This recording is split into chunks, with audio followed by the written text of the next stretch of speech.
Everyone, and I want to say a very special welcome to our former mayors who are amongst us today as well. We're having a bit of a mayor's reunion, which wasn't the plan, but actually it's quite nice for former mayors to have a bit of a chat, so that's great. So it's fantastic to welcome you back to the Town Hall. As Calne, I think for the first time ever, tell me if I'm wrong, marks International Women's Day. So a bit of a first for Calne. When I was elected mayor last year, I made a commitment to celebrate public service. Too often politicians are seen as people who are in it for themselves or are self-serving. And what I see week in, week out are people who work tirelessly for this community, to the sacrifice of time spent with family, to the sacrifice of time spent at home. And they're working really hard for this community. So I wanted to celebrate some of the public service of politicians, but also of former mayors in our town. Come on, Jackie. Alright, no, that. Maybe a future mayor, who knows? So I pledged to use some of my mayoral year to honour the service and the memory, in this case, of some of our more distinguished predecessors. So on International Women's Day 2025, we're coming together to celebrate and commemorate a remarkable woman, Calne's first female councillor, Calne's first female mayor, Edith Spackman. So Edith had a distinguished and high-profile career in nursing before becoming a councillor.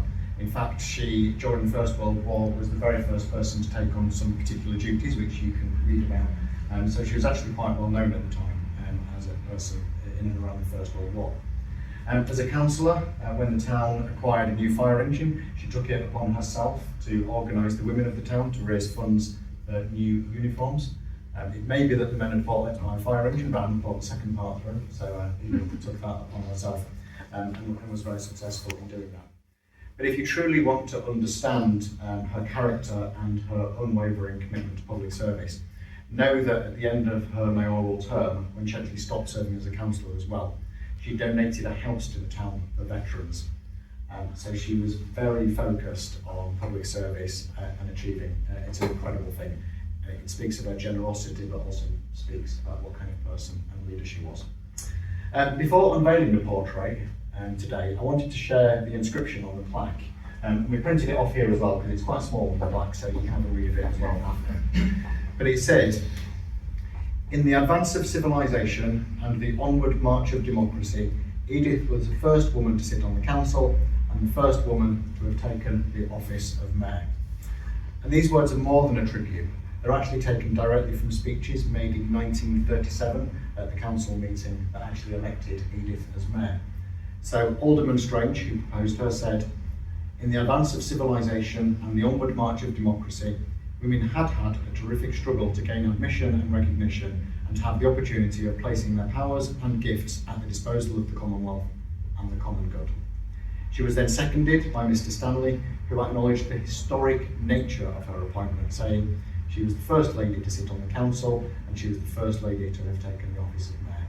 So the words on the plaque are an amalgamation of both of those two things, to commemorate that moment from 1937, but also because the phrase, the onward march of civilization, progress and democracy, feels worth recognising for Edith, but also on International Women's Day. Okay, now on to the portrait itself.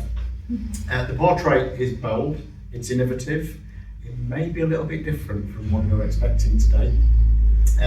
You may even find yourself challenged by it. It's going to sit quite interestingly in this room. But art is supposed to be challenging. Yeah. So here we are, doing challenging art. When commissioning this work, I wanted to ensure that Edith's legacy as a pioneer was reflected in the art that commemorates and celebrates her. So it's my great pleasure to introduce the talented young artist behind this piece. Holly, come up and join me.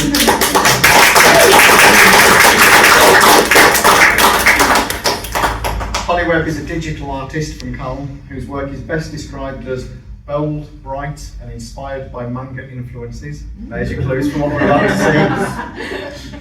And I'm delighted that Holly's artistic vision has helped bring Edith's legacy to life. Edith was a remarkably dedicated woman, a person dedicated to the public service we talked about earlier, a trailblazer, speak, a trailblazer, a pioneer, an inspiration, and this portrait absolutely reflects those things. So, on to the main event. Holly, will you help me do this? We're going to unveil the portrait, we're going to lift, and then we'll bring it forward. Okay, there we go. Edith Spackman.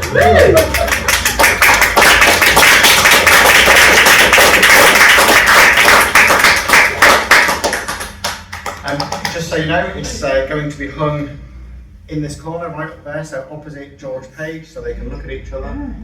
So the picture of Calne, Pennsylvania will be moving to the left and joining its partner over there. So we'll have pride of place above these mayors of Calne here.